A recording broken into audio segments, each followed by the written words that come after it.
Lester's blood was not red. It was a shimmering, viscous gold that steamed against the permafrost, a silent testament to his royal lineage. As Evelyn gathered him into her arms, the sheer weight of his iron-clad frame nearly buckled her knees, yet she found a strength she couldn't explain. She dragged him toward the hidden mouth of her sanctuary, a limestone cave veiled by frozen ivy, where the air smelled of dried lavender and ancient earth. Inside, the flicker of her hearth fire danced across the sharp planes of Lester's face, revealing the rugged beauty of a man born to rule.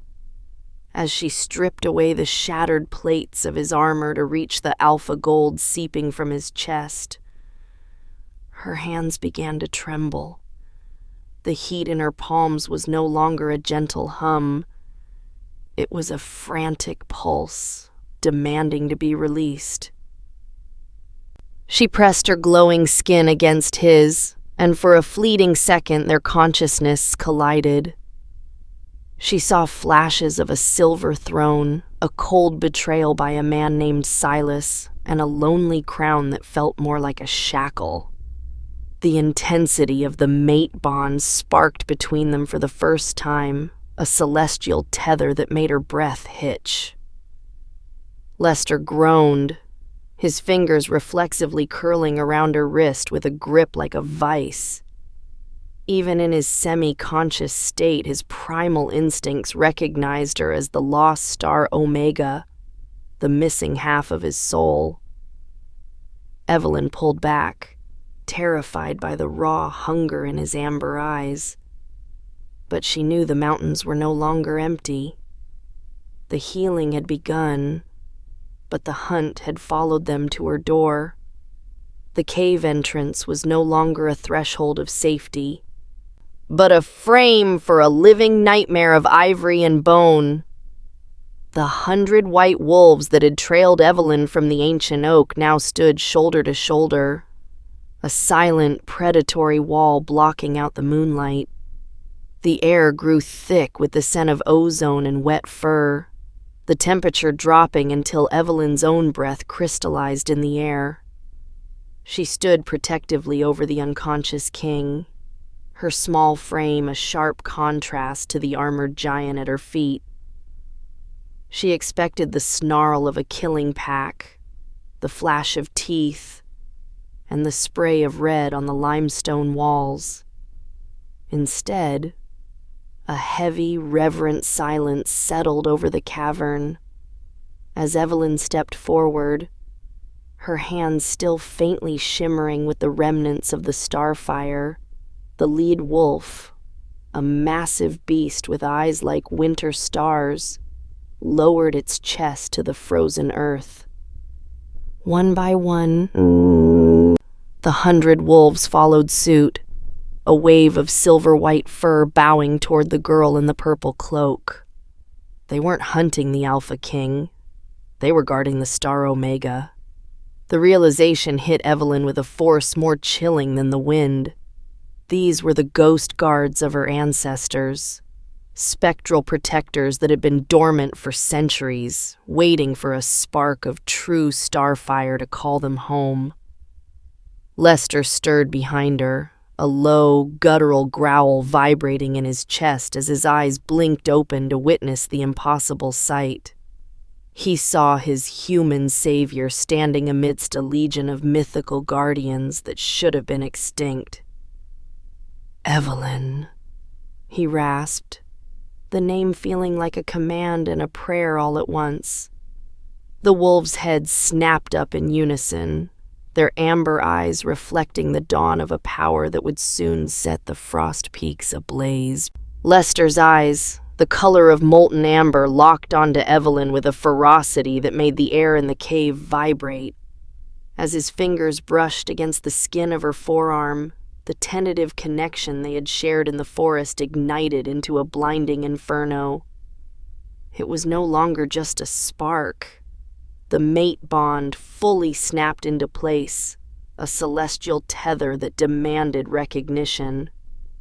The force of the union sent a literal shockwave rippling out from the cavern, shattering the hanging icicles at the entrance and causing the ghost guard to let out a low, melodic howl in unison. Evelyn gasped, her heart hammering against her ribs as she felt Lester's every emotion. His agonizing sense of betrayal, his surging protectiveness, and a raw, ancient hunger that made her knees weak. She saw herself through his eyes, not as a sickly girl hiding a curse, but as a radiant beacon of power, the lost star Omega he had spent a lifetime seeking. The starfire within her responded to his alpha presence, surging from her palms until the entire cave was bathed in a golden light that defied the dawn. Lester sat up, his movements fluid despite his recent wounds, his presence filling the cramped space with an authority that made the stone itself seem to tremble. He didn't look at the 100 wolves bowed at the threshold. He looked only at her. "The bond is forged," he rasped, his voice a deep rumble that resonated in her very soul. "The North will feel our heartbeat, Evelyn, and those who sought to extinguish your light will find themselves in the path of a sun." The heavy silence following the bond's awakening was short-lived, replaced by a metallic tang in the air that made Lester's nostrils flare. Silas's scouts had felt the shockwave, and the scent of betrayal, sulfur and stale iron, now drifted on the wind toward the cave mouth. Lester stood, his silver armor still scarred but his body surging with the borrowed vitality of Evelyn's starfire. He reached for his sword, but Evelyn stepped forward, her golden braids glowing with a newfound intensity that matched the purple of her cloak. "They are coming for the light," she whispered, her voice no longer trembling with the doubt that had defined her solitary life. Outside, the ghost guard shifted, their white fur bristling as they sensed the encroaching rebels. Silas had sent his elite hunter wolves, shifters who had traded their honor for silver-tipped claws, and their snarls now echoed against the limestone cliffs. Lester growled, prepared to stand as a singular wall of steel, but Evelyn knew he was not yet strong enough for an all-out war. She pressed her hands to the cold stone of the cavern walls, closing her eyes and reaching into the white-hot core of her divinity. Instead of a blast of fire, she conjured a thick, shimmering mist shield, a wall of opaque starlight that poured out of the cave and swallowed the mountain path. It was an ethereal fog that confused the senses of the predatory scouts, masking the scent of the king and his Omega. Under the cover of the magical haze and guided by the silent white wolves, they began their descent into the frozen heart of the forest, the hunt officially begun. The descent from the limestone cliffs became a battle against a mountain that had turned murderous. Silas, realizing his scouts had lost the trail in the starlight fog, unleashed a magically induced blizzard that turned the air into a flurry of jagged ice. The wind howled with a supernatural fury, threatening to strip the very heat from their bones. Lester's silver armor, once a symbol of his station, now acted as a conductor for the sub-zero temperatures, sapping his strength as the starfire in his veins struggled to keep his heart beating. They sought refuge in the hollow of a massive ancient cedar, its roots forming a natural alcove against the whiteout. The ghost guard formed a living perimeter of white fur around the tree, their bodies huddling together to break the wind. But the internal cold was the true enemy. Evelyn pulled Lester into the cramped space, the purple of her cloak the only color in a world of blinding white. "You're freezing," she whispered, seeing the blue tint on the Alpha King's lips. Without hesitation, she unfastened her cloak and pressed herself against him. To survive the night, they had to share more than just space. They had to share their very essence. As Evelyn wrapped her arms around his broad chest, the starfire within her began to thrum, radiating a golden warmth that pushed back the frost.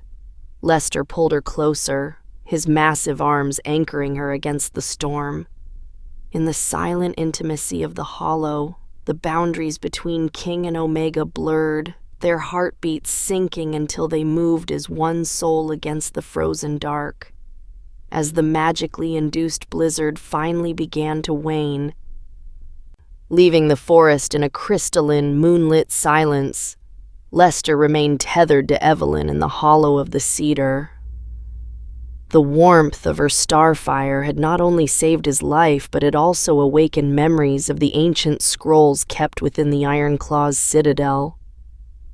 He looked down at the woman who had spent her life fearing her own light, his amber eyes softening with a mix of awe and sorrow. "You are never sick, Evelyn," he rumbled, his voice echoing softly against the bark. He began to explain the lost history of the Starfire Omegas, a lineage of shifters who did not possess a physical wolf form because their spirit was composed of pure celestial energy.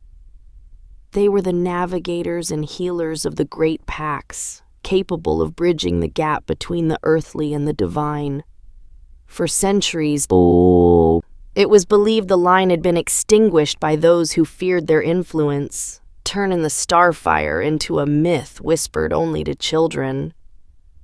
Evelyn listened, her self-doubt finally beginning to fracture as the pieces of her life clicked into place.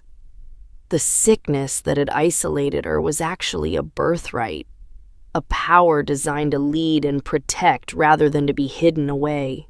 Lester revealed that the lost star Omega was the only force capable of truly uniting the territories, making her the ultimate prize and the ultimate threat to a usurper like Silas. As the first light of dawn touched the snow, Evelyn realized she was no longer a victim of the cold. She was the fire the North had been waiting for. The golden peace of dawn was short-lived as they reached the altar of the first moon, an ancient stone circle where the ley lines of the frost peaks converged. The air here was heavy with a different kind of cold, the sharp metallic scent of silver. Before they could cross the sacred threshold, the trees erupted with the silhouettes of Silas's elite rebels, who had circumvented Evelyn's mist to lie in wait at the only place Lester could fully regain his strength. Lester shoved Evelyn behind a fallen pillar, his hand going to the hilt of his blade, but the rebels were not interested in a fair fight. A volley of silver-tipped arrows whistled through the freezing air, aimed with lethal precision. One shaft found its mark, piercing the gap in Lester's shoulder plate. He let out a guttural roar as the silver, poison to their kind, began to burn through his veins, dropping the Alpha King to one knee. Silas stepped from the shadows, his eyes cold and triumphant as his hunters closed the circle, forcing the Ghost Guard back with silver-netted spears. The usurper sneered at the sight of the king bleeding on sacred ground, believing the lost star Omega was finally cornered. He didn't see the way the stone beneath Evelyn's feet began to hum, or the way the purple of her cloak seemed to darken as the starfire within her reacted to Lester's agony. The risk of total extinction was no longer a myth. It was standing 10 feet away, and for the first time, Evelyn felt the predatory instinct of the protector finally override her fear. Silas stepped forward, his laughter a sharp rasp against the wind, as he prepared to claim the starfire from the woman he deemed a mere relic.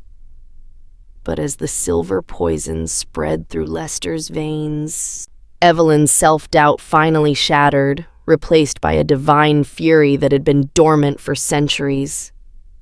She stepped out from behind the stone pillar, her purple cloak billowing as the temperature around the altar of the first moon suddenly skyrocketed. "Enough!" she commanded, and the word didn't just carry her voice. It carried the weight of the celestial heavens. The starfire erupted from her skin, no longer a gentle hum, but a towering pillar of golden light that turned the midnight blizzard into high noon. The silver-netted spears held by the rebels glowed white-hot, forcing the hunters to drop them as the ground beneath Evelyn's feet began to fracture with raw energy. She reached out toward Lester, her hands wreathed in a corona of liquid sun. The silver-tipped arrow in his shoulder disintegrated into ash, and the poison was purged from his system in a single agonizing pulse of light.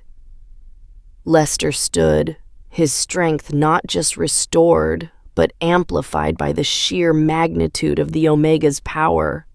The entire enemy pack, including Silas, recoiled in terror as they witnessed the impossible. A woman standing between worlds, mending the king with the very stars they had tried to steal.